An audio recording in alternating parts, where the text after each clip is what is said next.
Hello नमस्कार दोस्तों, मैं रवि शर्मा स्वागत करता हूं आप सभी का आज की इस वीडियो में। आज की वीडियो में लेकर आया हूं बीएससी एग्रीकल्चर फोर्थ सेमेस्टर में जो सब्जेक्ट है हमारा rural sociology and educational physiology का। तो इससे रिलेटेड मैं 2 वीडियोज डाल चुका हूं। यदि आप लोगों ने नहीं देखा है तो डिस्क्रिप्शन में प्लेलिस्ट की लिंक मिल जाएगी, वहाँ से आप लोग जा करके देख सकते हैं।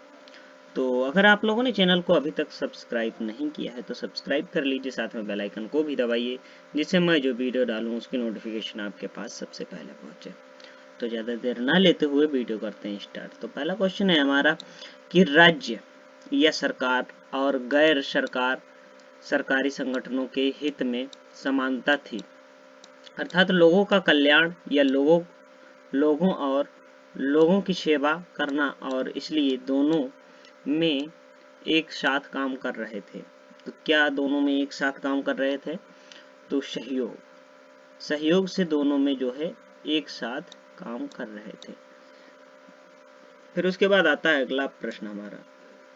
इसमें पूछा गया है कि एनजीओ का मुख्य उद्देश्य यह है कि वे जरूरतमंद लोगों की तलाश करें और उनके पास जाएं तथा उनके कल्याण के लिए काम करें। तो इसका जो है आंसर हो जाएगा, वो हो जाएगा अंडर विशेषाधिकारी प्राप्त या वंचित। ठीक है, वंचित जो जो है कि एनजीओ का मुख्य उद्देश्य क्या होता है कि जो जैसे शिक्षा वाले एनजीओ हो गए हैं, तो वो क्या करते हैं कि जगह जगह जाते हैं, देखते हैं कि कहाँ पर शिक्षा नहीं है, तो वहाँ पर क्या करते हैं, टीचर को नियुक्त करते हैं और टीचर को अपने तरफ से जो है सैलरी देते हैं, और बच्चों के लिए जो है कॉपियाँ पेन वगैरह वो सब प्रोवाइड कराते हैं। तो ये काम होता है एनजीओ का। ठीक है, जो लोग जैसे शिक्षा से वंचित हैं तो उनको शिक्षा देने का कार्य करते हैं। तो कुछ एनजीओ ऐसे होते हैं जो पेट भरने का काम करते हैं, कि मतलब जैसे जहाँ गरीब लोग देखे, ठीक है, गरीब मतलब जैसे सड़क के किनारे बैठे हुए, और बहुत से ऐसी जगहें होती हैं जहाँ पर जो है गरीब बस्तियाँ हो गई हैं। ठीक है, तो वहाँ पर चले जाते हैं, तो वहाँ पर क्या होता है कि गरीब लोग जो है मिल जाते हैं, तो वहाँ पर उनके लिए खाने के लिए लेकर जाते हैं। ठीक है, वो खाने वाले जो हैं एनजीओ से होते हैं, और जो शिक्षा वाले होते हैं वो शिक्षा की तरफ से होते हैं। ठीक है, फिर उसके बाद चलते हैं अगले प्रश्न पर। इस प्रश्न में पूछा गया है कि गैर सरकारी संगठनों ने लोगों के उनके अधिकारों और विशेषाधिकारों के बारे में संवेदनशील बनाने और किसके बीच राजनीतिक जागरूकता प्रदान करने में बहुत बड़ा जो है काम किया है। तो इसका जो है राइट आंसर हो जाएगा, वो हो जाएगा ग्रामीण जनता। तो ग्रामीण जनता के बीच राजनीतिक जागरूकता प्रदान करने में बहुत बड़ा काम किया है।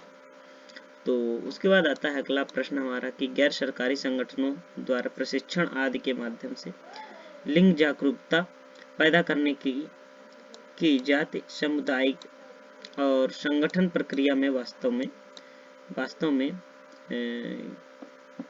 किसको शामिल करके लिंग भेदभाव को कम किया है। तो महिलाओं को जो है शामिल करके लिंग भेदभाव को जो है कम किया है। फिर उसके बाद आता है अगला प्रश्न। इसमें पूछा गया है कि गैर सरकारी संगठन वकालत की भूमि निभाते हैं और किसके पक्ष में नीतियों को प्रभावित करते हैं। तो किसके पक्ष में जो है नीतियों को प्रभावित करते हैं, वो है गरीब के पक्ष में नीतियों को प्रभावित करते हैं। फिर उसके बाद आता है अगला प्रश्न। इसमें पूछा गया है कि नागरिक समाज है जो स्वयं लोगों द्वारा संचालित होता है और इसकी उत्पत्ति जो है कब से हुई है, वो है प्राचीन काल से इसकी उत्पत्ति जो है हुई है। फिर उसके बाद पूछा गया है कि नागरिक समाज एक राजनीतिक समाज नहीं है। सरकार के विघटन के बावजूद नागरिक समाज के हितों की पूर्ति करता रहता है।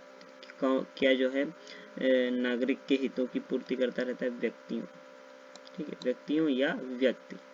फिर उसके बाद आता है अगला प्रश्न हमारा। इसमें पूछा गया है कि ग्रामीण समाज में एक महत्वपूर्ण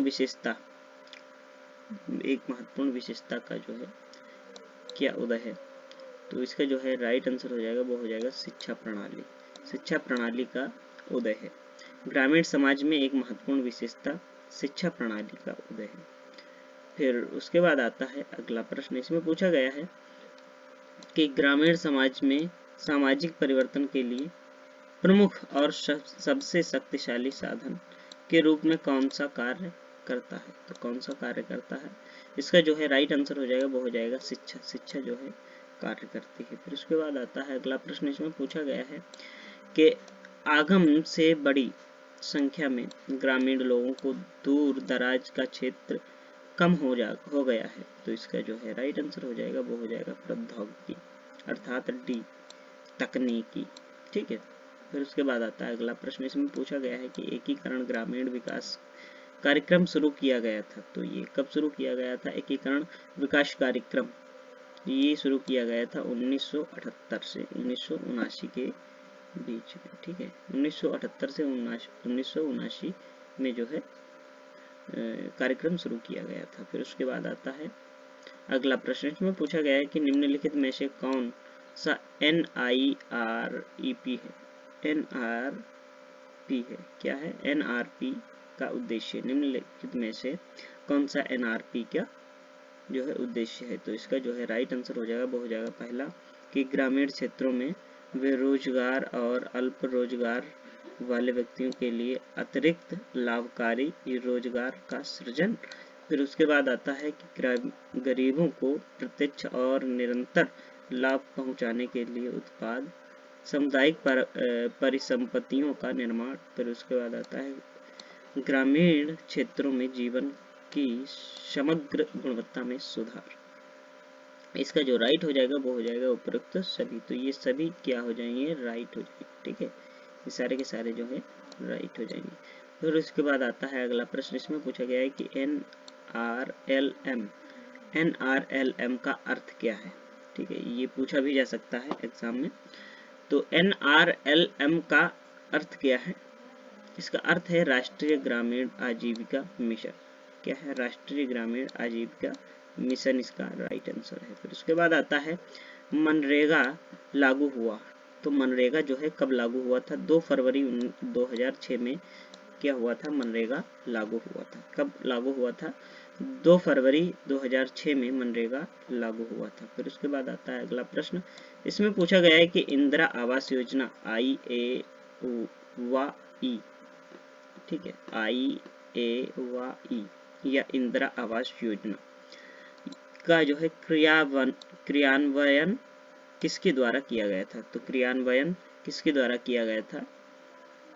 VRDA के द्वारा किया गया था। किसके द्वारा? DRDA के द्वारा किया गया था। सॉरी, DRDA के द्वारा किया गया था, मतलब जिला ग्रामीण विकास एजेंसी के द्वारा जो है किया गया था। ठीक है, ये DRDA भी हम कह सकते हैं और जिला ग्रामीण विकास एजेंसी भी कह सकते हैं। फिर उसके बाद आता है अगला प्रश्न। इसमें पूछा गया है कि एजेंसी SGSY योजना वर्ष में शुरू की गई थी। तो ये कौन से वर्ष में शुरू की गई थी? तो 1 अप्रैल 1998 ईस्वी में SGSY योजना जो है शुरू करी गई थी। फिर उसके बाद आता है अगला प्रश्न। इसमें पूछा गया है कि एक वित्तीय वर्ष में 100 दिन के रोजगार का अर्थ है। तो 100 दिन के रोजगार का अर्थ क्या है? वो है पंजीकृत वयस्कों के परिवार के लिए, पंजीकृत वयस्कों के परिवार के लिए। फिर उसके बाद आता है अगला प्रश्न। इसमें पूछा गया है कि निम्नलिखित में से किसे ग्रामीण गरीबों की गरीबी दूर करने के लिए सरकारी रणनीति का मुख्य साधन बताया गया है? तो इसका जो है राइट आंसर हो जाएगा वो हो जाएगा IRDP का। ठीक है, IRDP का। ठीक है, फिर उसके बाद चलते हैं अगले प्रश्न पर। इस प्रश्न में पूछा गया है कि SGSY योजना का उद्देश्य, SGSY का योजना का जो है उद्देश्य क्या है? वो है स्वरोजगार प्रदान करना और सूक्ष्म उद्यम स्थापित करना। क्या है? स्वरोजगार जो है प्रदान करना और सूक्ष्म उद्यम जो है स्थापित करना, SGSY योजना का उद्देश्य है। फिर उसके बाद आता है अगला प्रश्न, इसमें पूछा गया है कि PMGSY का प्राथमिक उद्देश्य है। तो PMGSY का जो है प्राथमिक उद्देश्य क्या है, वो है असंबद्ध बस्तियों से जुड़ने के लिए। कैसा है, असंबद्ध बस्तियों से जुड़ने के लिए, ठीक है। फिर उसके बाद आता है अगला प्रश्न, इस प्रश्न में पूछा गया है कि IRDP को केंद्र और राज्य सरकार द्वारा वित्त पोषित किया जाता है। IRDP को केंद्र और राज्य सरकार द्वारा वित्त पोषित किया जाता है। तो इसका जो है राइट आंसर क्या हो जाएगा, वो हो जाएगा बी वाला हमारा 50:50, ठीक है। फिर उसके बाद आता है अगला प्रश्न, इस प्रश्न में पूछा गया है कि IRDP को केंद्र और राज्य सरकार द्वारा वित्त पोषित किया जाता है। तो ये तो 50/50 का है, ठीक है, 50:50। फिर उसके बाद आता है निम्नलिखित में से कौन एजेंसी बाई SGASY, ठीक है, SGSY योजना की विशेषता है। तो कौन सी है SGSY योजना की विशेषता, वो है स्वयं सहायता समूह का गठन और स्वरोजगार के अवसर प्रदान करें और सब्सिडी और परिक्रामी निधि, ठीक है। इसका जो राइट हो जाएगा वो हो जाएगा उपयुक्त सभी हो जाएगा, ठीक। फिर उसके बाद पूछा गया है कि IAY के लक्षित समूह हैं। तो IAY के लक्षित समूह कौन से हैं, इसका जो राइट आंसर हो जाएगा वो हो जाएगा ग्रामीण क्षेत्रों में BPL परिवार। IAY के लक्षित समूह क्या है, ग्रामीण क्षेत्रों में BPL परिवार। फिर उसके बाद पूछा गया है कि NRDWP वर्ष में शुरू किया गया था। तो कौन से वर्ष में जो है ये शुरू किया गया था, तो ये 2009 में जो है शुरू किया गया था। कब शुरू किया गया था, 2009 में शुरू किया गया था। फिर उसके बाद आया है अगला प्रश्न हमारा कि एजेंसी SGSY योजना उन लोगों के लिए शुरू की गई थी जो गरीबी रेखा से नीचे हैं। कैसे हैं, गरीबी रेखा से जो है नीचे हैं, उनके लिए SGSY योजना शुरू करी गई थी। फिर उसके बाद आता है अगला प्रश्न, इसमें पूछा गया है कि NRLM योजना शुरू की गई थी। तो NRLM योजना किसके लिए शुरू करी गई, वो कौन से सन में शुरू करी गई थी, वो है 3 जून 2011 में शुरू की गई थी। कौन सी योजना, NRLM योजना, ठीक है। आज की ये वीडियो जो है बहुत ही महत्वपूर्ण है, हो सकता है इससे काफ़ी सारे क्वेश्चन जो है आपके एग्जाम में पूछे जाएं, ठीक है। तो आपको ये जो है अच्छे से तैयार कर लेना चाहिए, ठीक है। फिर उसके बाद आता है अगला प्रश्न हमारा कि निम्नलिखित में से कौन सा कार्य PMGSY योजना के तहत किया जाता है। तो निम्नलिखित में से कौन सा कार्य जो है PMSY योजना के तहत किया जाता है, वो है मौजूदा सड़कों में सुधार और नई सड़कों का संपर्क, सभी मौसम के लिए सड़क संपर्क, ठीक है। उपरोक्त में से सभी इसका राइट आंसर हो जाएगा, ठीक है। फिर उसके बाद आता है अगला प्रश्न, इसमें पूछा गया है कि NRP का व्यय केंद्र और राज्य द्वारा साझा किया जाता है। तो इसके लिए जो है राइट आंसर कौन सा हो जाएगा, वो हो जाएगा सी वाला हमारा 50:50। NREP का व्यय केंद्र और राज्य द्वारा साझा किया जाता है, वो कितना है, 50:50 हो जाएगा। फिर उसके बाद आता है अगला प्रश्न, इसमें पूछा गया है कि मनरेगा में परिवार का अर्थ होता है। तो मनरेगा में जो है परिवार का अर्थ क्या होता है, एक परिवार के सदस्य और एक साथ रहना, सामान्य राशन कार्ड, और इसका जो राइट हो जाएगा वो हो जाएगा ऊपर के सभी, ठीक है। तीनों ऑप्शन सही है।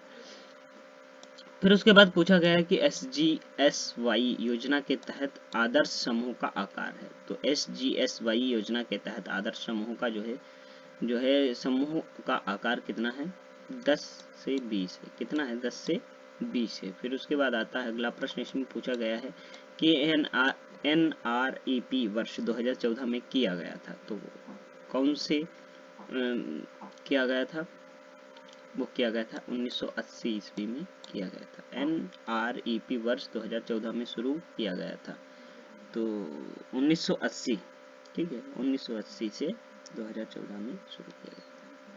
फिर उसके बाद आता है अगला प्रश्न, इसमें पूछा गया है कि इंदिरा आवास योजना IAY योजना भारत सरकार द्वारा वर्ष 2014 में शुरू की गई थी।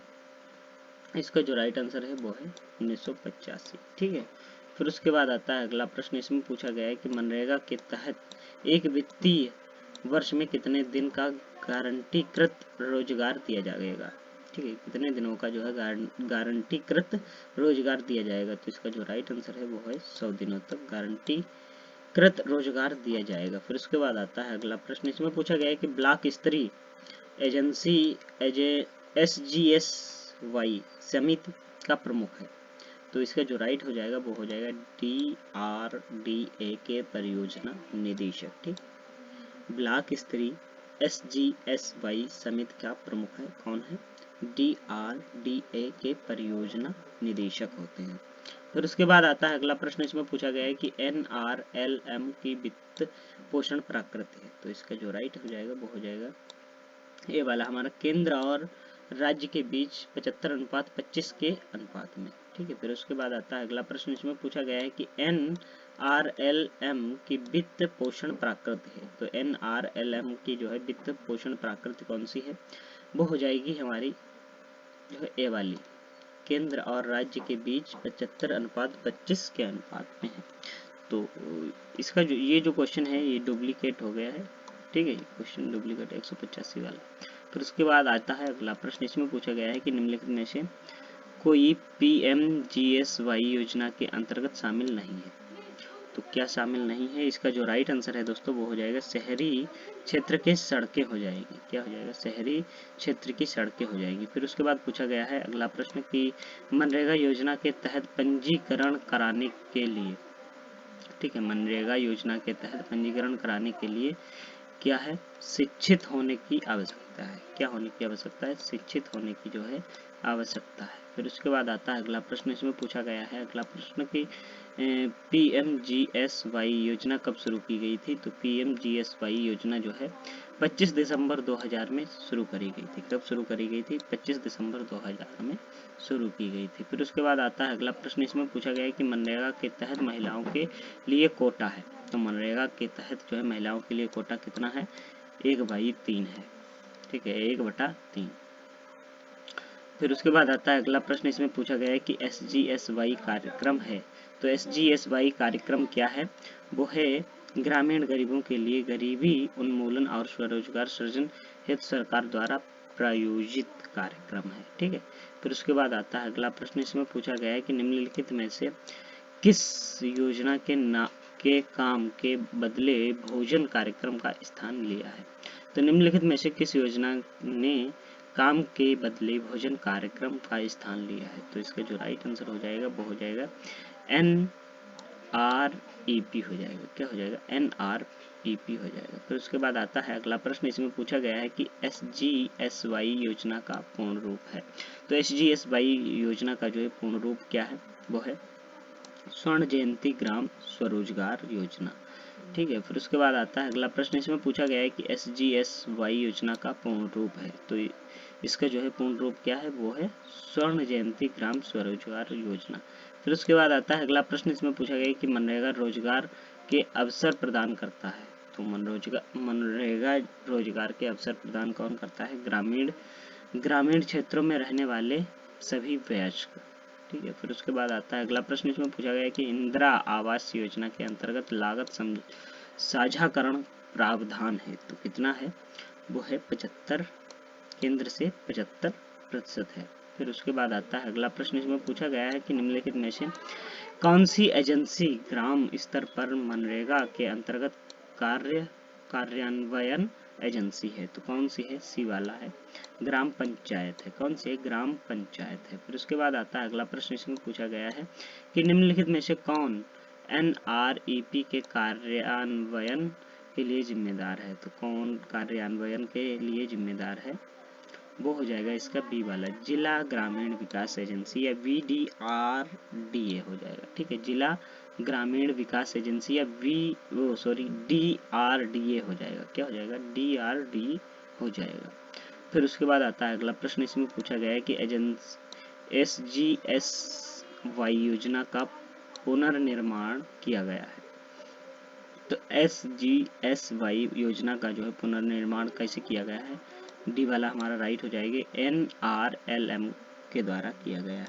NRLM के द्वारा किया गया है। फिर उसके बाद आता है अगला प्रश्न, इसमें पूछा गया है कि PMGSY द्वारा किस प्रकार का सड़क निर्माण किया जाता है। तो किस प्रकार का सड़क निर्माण किया जाता है, वो है नई सड़कों का संपर्क, जो है PMGSY द्वारा जो है नई सड़कों का संपर्क का निर्माण जो है किया जाता है, सड़क का जो है निर्माण किया जाता है। फिर उसके बाद आता है अगला प्रश्न, इस प्रश्न में पूछा गया है दोस्तों कि इंदिरा आवास योजना का उद्देश्य मुख्य रूप से निम्नलिखित में से निम्नलिखित के लिए अनुदान प्रदान करना है।